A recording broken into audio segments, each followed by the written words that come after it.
अम्मा सभिनी जी पुफियूं अहिड़ियूं हूंदियूं आहिनि या सिर्फ़ु मुंहिंजी पुफी अहिड़ी आहे? अम्मा पुफियूं अक्सर अहिड़ियूं ई हूंदियूं आहिनि। जॾहिं मालिक बि ढके थो त पोइ ढकड़ी भला छो न ढके? ॻाल्हि कंदे शर्म थो अचे, शर्म।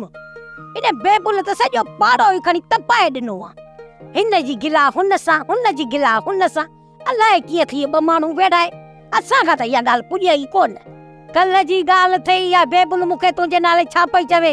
चए पई तने खेरी जी खुदा टंग भॼे खट ते वेहे, असांजो त सुकून ई बर्बाद करे छॾियो अथसि।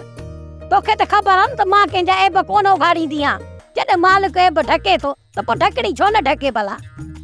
पर इहा ॻाल्हि मुंहिंजी कन खोले ॿुधी छॾ, या बेबुल सॼो ॾींहुं तुंहिंजी गिलाऊं कंदी वतंदी थई। हा माई ढकणी बेबुल सां त मां पुॼी वेंदसि, पर तोसां मोह केरु ॾे? अम्मा तू बि कमाल थी करी, पुफी गिला थोरी थी करे, उहा त तोखे बेबुल जे हाल खां वाक़िफ़ थी करे। ठहियो छोकिरी ठहियो, न मां वेचारी आहियां न वरी कंहिंजी मोथाज आहियां जो मारे खे मुंहिंजूं पार्तूं थी करी। हा बाक़ी मुंहिंजे मथां त एतबार तव्हां कंदव कोन, न तूं न तुंहिंजी मां। बाक़ी मूं त तव्हांखे सम्झायो ऐं बेबुल जी नियत खां वाक़ुफ़ कयो। मालिक जॾहिं ऐब ढके थो त पोइ ढकड़ी छो न ढके? बस मूंखे ख़बर आहे माई ढकणी त केरु कंहिंजो केतिरो सॼण आहे। घर घर सां गॾियल आहे। मां बेबुल खे बि सुञाणा त कज़ी खे बि सुञाणा, बाईअ खे बि सुञाणा त तोखे बि सुञाणा। बाक़ी तोखे त ख़बर आहे खैरी उते खोड़ो लॻंदो ई कोन्हे। माई खैरी तोखां त अल्लाह पनाह ॾे, मां हिते तोसां जहिड़ो करण कोन आई। हिते आई आहियां त हाणे गुंगो मूंखे घर में विहण कोन थो ॾे, चवे थो त मुंहिंजी शादी करा। ॿुधई सो माई मां हिते इन करे आई आहियां त हाणे शादी जी असांखे इजाज़त ॾियो। शादी जी इजाज़त तोखे तुंहिंजो भाउ ॾींदो, मां न।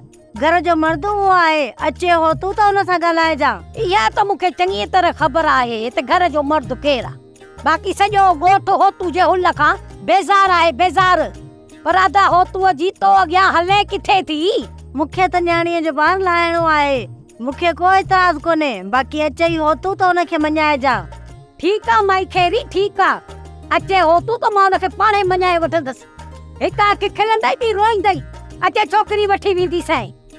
सोप सीरियल मोहब्बतुनि जो माॻ तमाम एपिसोड्स ॾिसो हाणे HD क्वालिटीअ में। विज़िट करियो असांजो YouTube channel Sindh TV HD drama.